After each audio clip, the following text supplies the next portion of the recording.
Member of the National Council of Resistance of Iran. We also call them the MEK. Alireza Jafarzadeh. Alireza, thanks for joining us. How do you see the Iranian regime's grip on power right now, and are there any fractures you would point out to our audience? Well, certainly I think the world has seen over the past 3 weeks how the regime had built their own infrastructure in the past 47 years.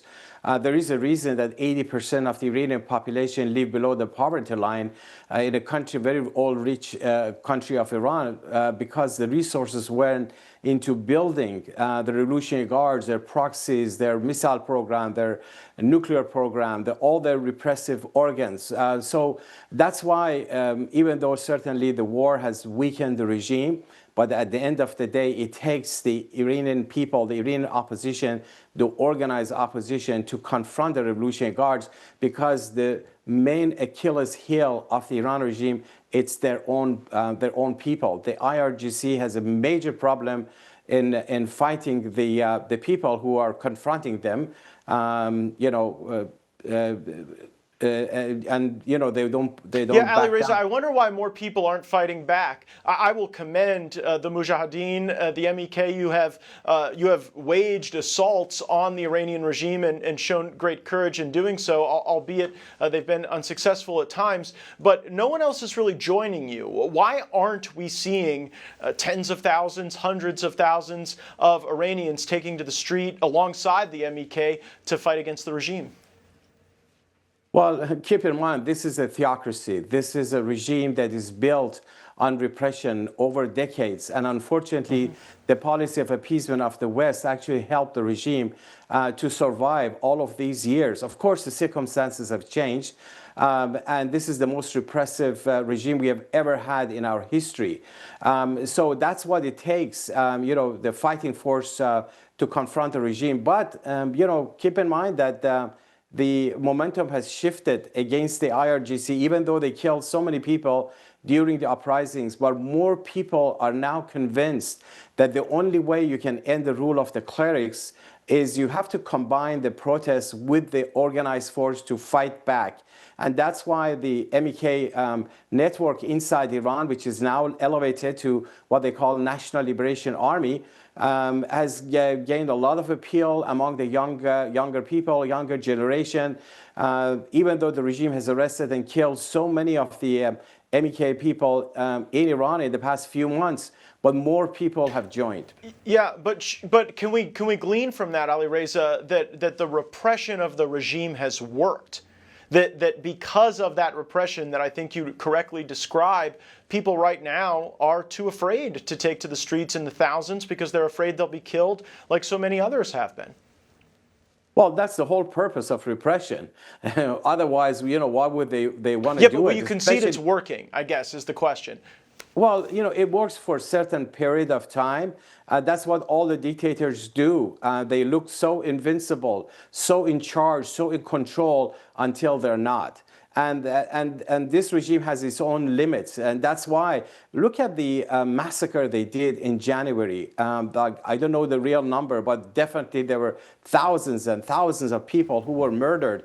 They showed on the Iran regime's own television those black bags of bodies of innocent people who were killed, by the Iran regime. This is unprecedented. They had never done this in the past 47 years in terms of level of repression.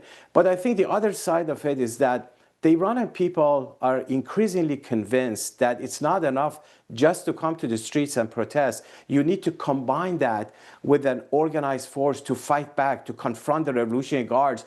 That's why the MEK spent, years and years building a network inside Iran. Then they had an army in Iraq that, thousands of tanks, armored personnel carriers, field guns, confronting the regime. Of course, circumstances changed in 2003 in Iraq. They disarmed, they turned over their weapons to the U.S. military, and the fighters, relocated to Albania. But they they came back and built the network inside Iran. There's no other way. There's no shortcut. I wish there was. Yeah, there's no question shortcut. the CIA will be pretty interested in arming those fighters.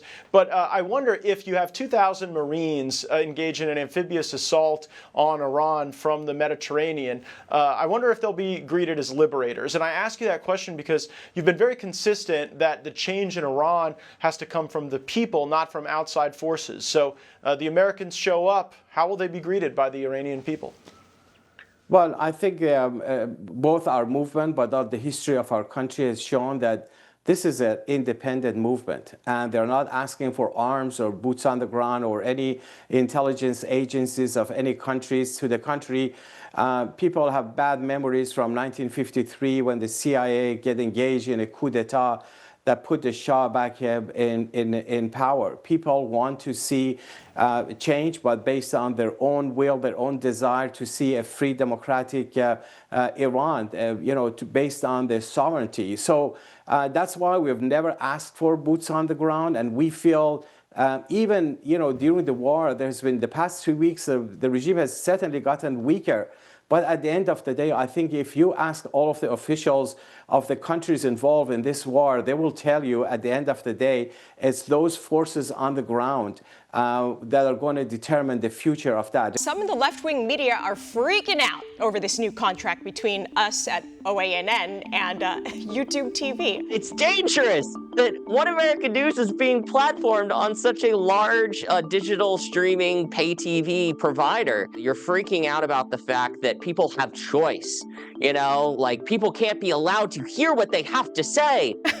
OAN is not the only channel on YouTube TV. There's like dozens of them. So if you don't like what's being said here, we hope you stay, but there's many other things going on in the world. This is how the left operates, Alicia. They operate in censorship. They don't believe in choice and letting people do their own homework. This is the way the authoritarian left works. They don't believe in choice because they don't like the fact that we don't live in the 1960s anymore with 3 networks and your local newspaper.